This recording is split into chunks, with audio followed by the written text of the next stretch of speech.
Beaches were on fire. Smoke rolled off the cliffs above the sand, and the water near the shore had turned red in long, drifting streaks. Landing craft kept coming, wave after wave of them, engines grinding against the surf, ramps dropping, men running into gunfire. This was Normandy, June 6th, 1944. And 40 miles up the coast, in a German command post overlooking the Pas de Calais, officers were still watching the horizon, waiting. Not for reinforcements, not for orders.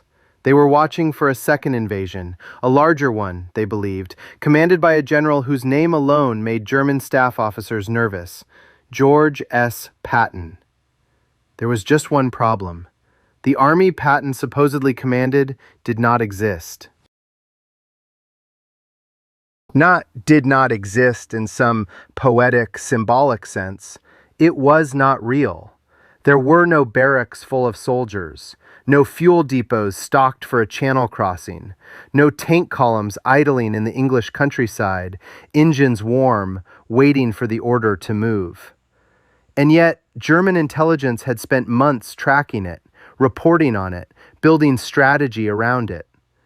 So here is the question that should sit with you for the next 20 minutes. How does an enemy prepare, in complete seriousness, for an army that isn't there? And why, even as real Allied soldiers were dying on real beaches in Normandy, did some of the most experienced commanders in the German military keep looking the other way? To understand that, you have to go back a little further, not to the landings, to the man the Germans thought was coming. By the spring of 1944, George Patton was already something of a legend, and not always a flattering one. He had torn through German and Italian forces in North Africa and Sicily with a style of armored warfare that unsettled his enemies, fast, relentless, willing to take risks that more cautious commanders avoided. German intelligence had taken notice.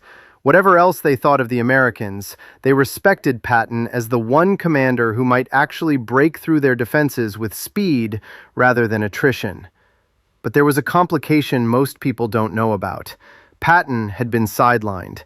After striking 2 shell-shocked soldiers in field hospitals in Sicily, he'd become a liability, publicly humiliated, nearly removed from command altogether.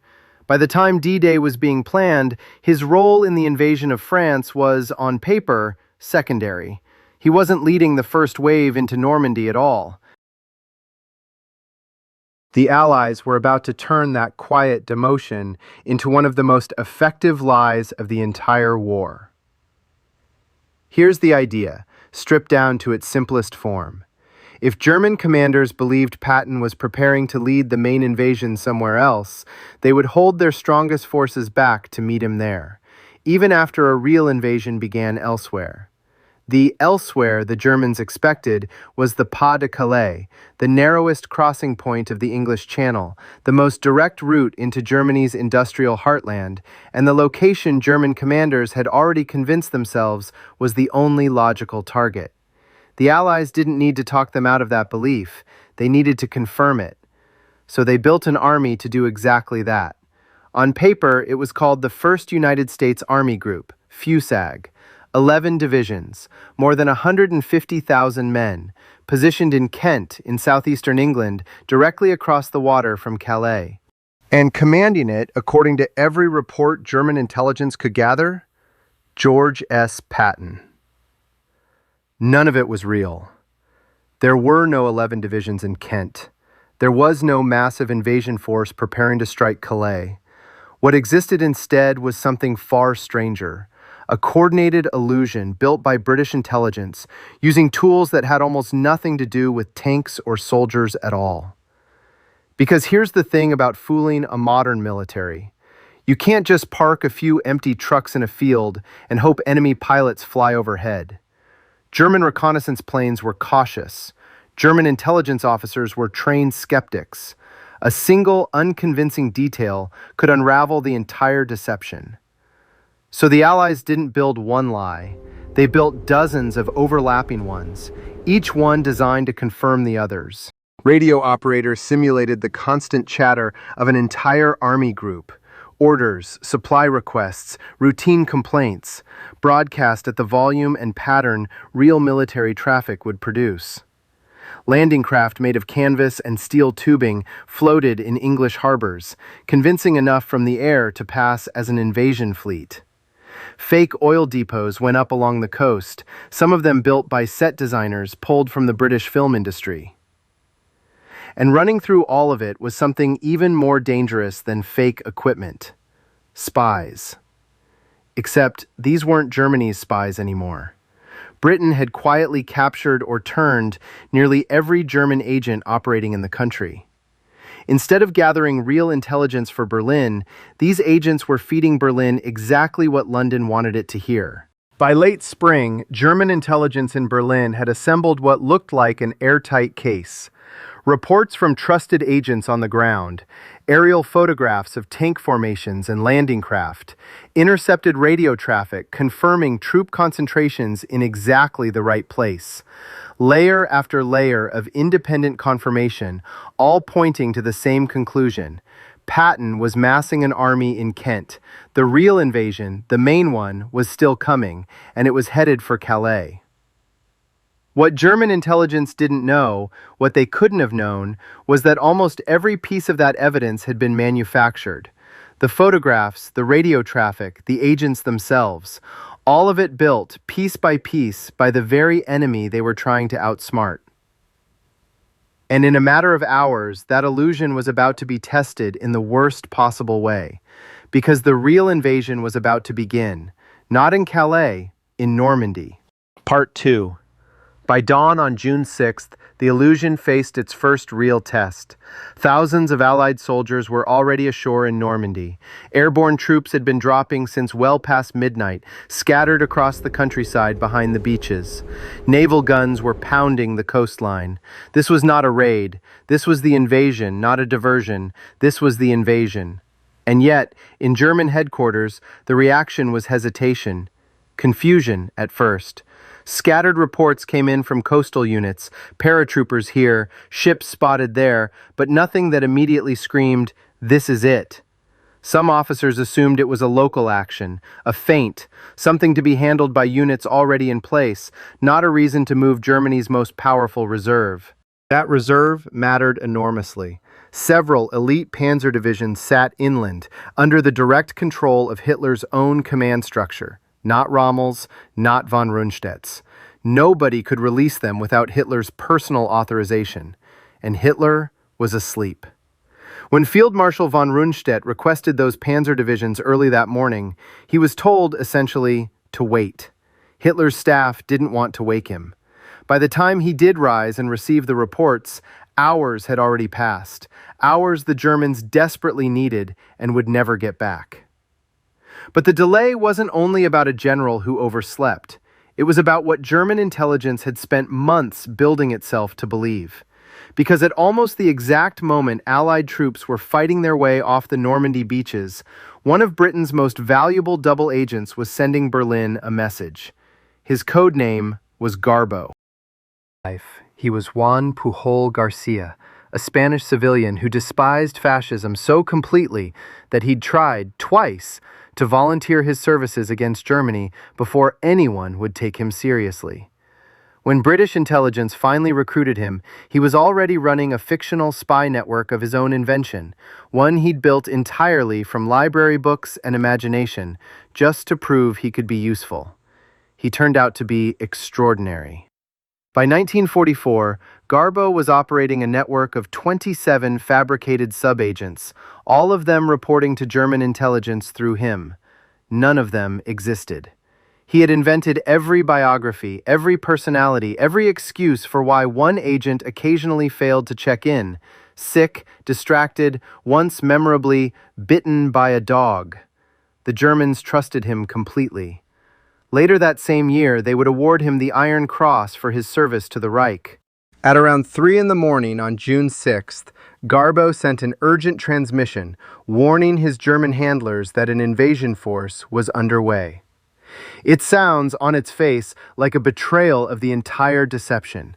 Why would Britain's most valuable double agent warn Germany the invasion was actually happening? Because of when the message arrived. It was timed deliberately so that German radio operators wouldn't process it until after the landings were already underway. Too late to change anything on the ground, just in time to make Garbo look like exactly what the Germans believed him to be, their most reliable source in Britain. German officers later reprimanded their own staff for failing to act on the warning quickly enough. That single, carefully timed message would matter more than anyone in Berlin could have guessed, because Garbo wasn't finished. His most important message hadn't been sent yet. For the deception to actually work, it couldn't just delay the German response on June 6th. It had to keep working after the invasion had already begun, after German commanders could see, with their own eyes, that Allied soldiers were dying on Normandy's beaches in the tens of thousands. That was the real target of Operation Fortitude, not the morning of the invasion, the weeks that followed it. Here is the contrast that defined those weeks. In Normandy, American, British, and Canadian troops were fighting yard by yard through hedgerows and fortified villages, absorbing losses that would eventually run into the tens of thousands. Along the Pas de Calais, roughly 150 miles away, an entire German army, the 15th, 18 divisions strong, sat largely in place, waiting for an invasion that would never arrive. Why would experienced commanders make that choice, days after the real invasion had clearly begun? Because everything they were seeing still confirmed what they already believed. Fusag's radio traffic didn't go silent after June 6th. It continued, matching the rhythm of a real army group still preparing to move. Reconnaissance photographs, taken on flights the British deliberately allowed to succeed, still showed staging areas, vehicles, apparent troop concentrations across Kent. And the agents Berlin trusted most were still reporting, with total confidence, that this was only the beginning. Then, 3 days after the landings, Garbo sent the message that historians consider his masterpiece. It was long, detailed, carefully constructed to sound like the assessment of a source with genuine access to Allied planning, and its conclusion was devastating. The Normandy landings, Garbo reported, were a diversion, designed specifically to draw German reserves away from their true objective. The real invasion, the decisive one, was still coming, and it was still aimed at the Pas de Calais. German intelligence relayed the message directly to Hitler's headquarters, and Hitler believed it. He canceled the movement of panzer divisions that had been ordered toward Normandy, including elite SS armored units that could have significantly reinforced the German defense at a moment when the Allied position was still fragile.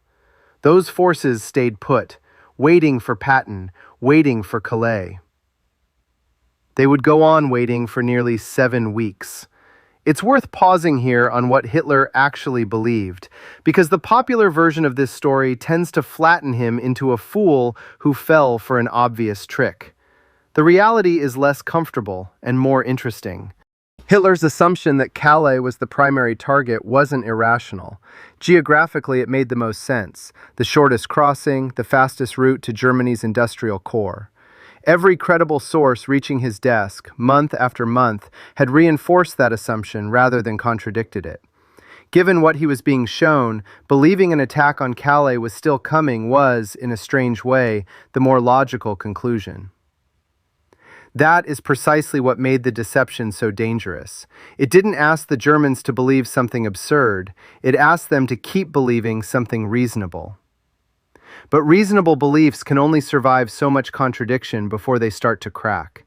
And as the summer went on, cracks were beginning to form.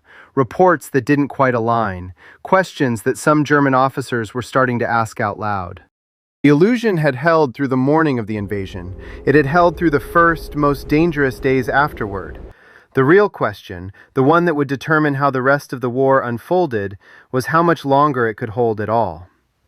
By early July, the deception was stretched almost to its limit. Allied forces had broken out of their narrow beachhead and were pushing deeper into the French countryside. Cherbourg had fallen. The Normandy front, once a fragile strip of sand and hedgerow, was becoming something the Germans could no longer dismiss as temporary. And still, along the coast at Calais, the German 15th Army held its position. 18 divisions, some of the most combat-ready forces Germany had left in the West. Sitting largely idle, weeks after the invasion they were meant to counter had already begun somewhere else entirely. How does an army keep waiting that long? It was inertia. Once a command structure commits to a strategic assumption at Hitler's level, reversing it requires more than a few contradictory reports. It requires someone willing to challenge Hitler directly, and by the summer of 1944, fewer and fewer officers were willing to do that. But partly it was because the evidence kept arriving on schedule. Fusag's radio traffic didn't stop. Garbo's network didn't go quiet. Other double agents, running their own fictional operations, continued sending reports that lined up with what Berlin already expected to hear. One agent, a Peruvian socialite working for British intelligence under the codename Bronx, even sent a warning about a second, entirely separate invasion further south, spreading German attention even thinner. Every thread of intelligence Germany had access to was, by this point, controlled, directly or indirectly, by the same coordinated deception. That's the detail that tends to get lost in the popular version of this story. People remember the inflatable tanks, the dummy landing craft floating in English harbors. It's a good visual, and it wasn't entirely fiction. Those decoys existed, and they did fool some reconnaissance flights. But inflatable tanks don't win wars. They're static, fragile, easily exposed by a closer look. What actually sustained the illusion for 2 months was something far less cinematic and far more dangerous, an intelligence network so thoroughly compromised that German commanders were, in effect, receiving instructions from their own enemy and calling it independent confirmation. Every report matched, every source agreed. That consistency was the trap. There is one piece of this story that reveals just how deep that trap went. Throughout the summer, the Japanese ambassador in Berlin, a diplomat with close access to Hitler's inner circle, sent detailed reports back to Tokyo describing German military thinking. He believed, based on conversations at the highest levels of the Reich, that Hitler was still convinced Calais would be the decisive target. Those messages were intercepted and decoded by British codebreakers at Bletchley Park. It meant the Allies weren't just hoping their deception was working. They had a direct, independent window into Hitler's own thinking. Confirmation from inside Germany's closest ally that the lie had reached the very top of the German command and taken root there. That's when the strategic picture came fully into focus. The deception hadn't simply delayed a German response on the morning of the invasion. It was actively preventing Germany from reinforcing Normandy at all, week after week, while the Allied position there grew stronger by the day. Every division held back at Calais was a division that never fought in the battle that actually mattered. By late July, the ground beneath the illusion had shifted. Patton, the real one, had quietly crossed the English Channel and moved into France. His Third Army became operational on August 1st, and it tore across the French countryside with the same speed and aggression that had made German intelligence fear him in the first place. The army Germany had spent months waiting for in Kent was never coming. The army they should have been watching had already arrived. It'd be easy, looking back, to say Operation Fortitude alone decided the outcome of the invasion. Some historians do argue exactly that without the deception, the 15th Army would have reinforced Normandy fast enough to push the Allies back into the sea. Others push back on that claim. Allied bombing had already devastated the French rail network before the invasion even began, as part of a separate campaign to cut German supply lines.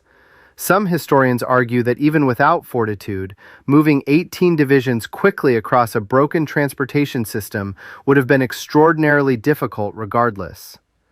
The honest answer sits between those two positions. Fortitude didn't win the war by itself, But it didn't need to. It only needed to buy time, and in a battle where every additional week let the Allies dig in deeper, time was very nearly everything. So return for a moment to that first morning. Smoke over the beaches, soldiers running into gunfire, and 40 miles away, officers watching a coastline where nothing was ever going to happen. How could they keep watching, even as Normandy was already burning? Because everything they had been shown told them to.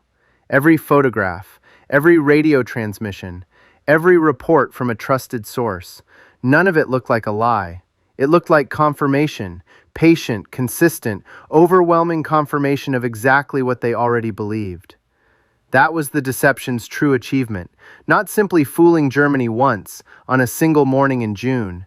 It was convincing an entire military command to keep acting on a belief long after reality had already moved past it.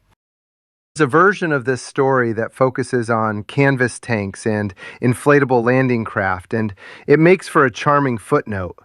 But the real weapon here was quieter than that. It moved through radio waves and forged reports and the trusted words of men Germany believed were loyal.